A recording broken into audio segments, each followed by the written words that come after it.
Um, didn't feel like making a video. Really don't feel like having this conversation, but at the same time, I do need to get these feelings off my chest, and this is the best way I know how. I'm talking about the murder of an unarmed black man by the name of George Floyd by a Minneapolis police officer who decided to, while he was pinned down, to put his knee into George Floyd's neck for 9 minutes until he lost consciousness and eventually died. I'm pissed off. I'm angry. I'm sad. I'm hurt. And I'm tired of this. It's traumatizing. I'm tired of this happening over and over again, and nothing ever changes. And before I go any further, I want to nip two things in the bud. One is this notion of black on black crime.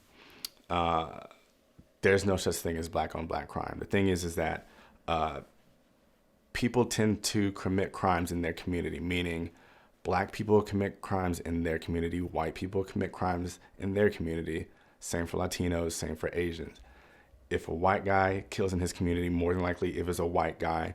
If Latino kills in his community, more than likely he killed another Latino person. But you never hear of white on white crime, and you never hear of Latino on Latino crime, because those don't exist. The term black on black crime was created to marginalize and suppress us and blame us for the issues that take place not only in our community, but take place when we're being suppressed by other communities when it comes to crime. Something else I wanted to get out of the way is my opinion on the protests, the riots, and the looting. And my buddy went in, I couldn't have said it better myself. There's a formula to these riots. People go out to peacefully protest. They go out there lawfully to voice their opinion, to voice their thoughts in order to cause change, or at least give these politicians, these lawmakers, the notion that we probably need to change something. They'll march to a government building. They'll march to where the scene of the crime took place.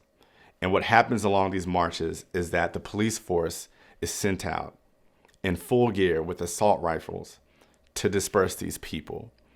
And so when this confrontation happens, the people are being antagonized by the police. And once contact is made, that's when the riots break loose. That's when city starts burning. And then the people who are looting these businesses, like Target, are waiting in the wings for these riots to start so they can do what they do. Looters and protesters are two completely different people. The looters are not helping the cause. They're actually doing the exact opposite, but they are not the same party.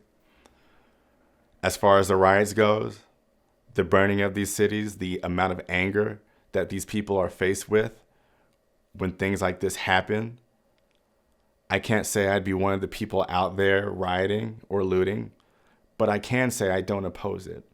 And the reason why is because situations like these have been going on for centuries, and we're way past the point of asking nicely. We're done asking nicely. Black families are tired of begging for people to stop killing us, whether it be racists or police officers. We're tired of having to beg for our lives.